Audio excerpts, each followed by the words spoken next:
The title is The Secret Code from the Meaning of the Names of Adam to Noah toward Jesus Christ.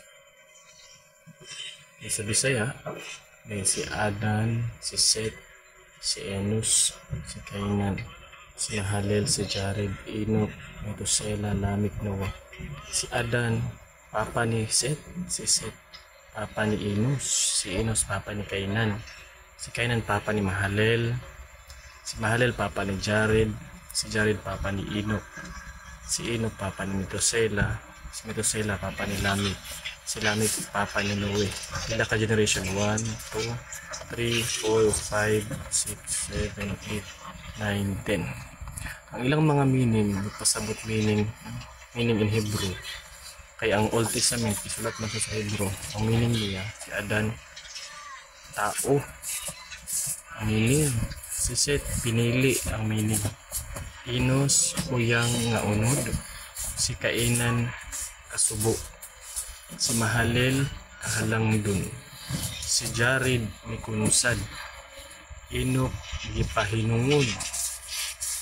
Methuselah, ang iyang kamatayon magadala. Ang niya. Lamech, gahom. Noe, pahulay. Atong basahon tanan. Tao, pinili. Huyang, nga unod, kasubo. Kahalang dun, mikunsad. Gipahinungod. Ang iyang kamatayon magdala gahom pahulay. Butangan ako siya mga transition, no? Butangan ako siya mga connectors para mas maklaro gyud siya. Tao nga pinili sa uyang nga unod ug kasubo apan ang kahalang dun ikunsad og gipahinungod ang iyang kamatayon magdala og gahom sa pahulay.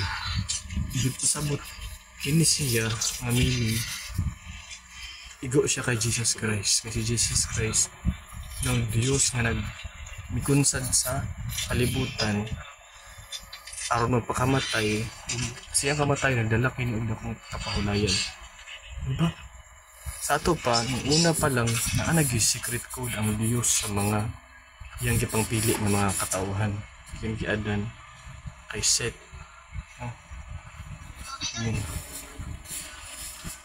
Grabe. Thank you.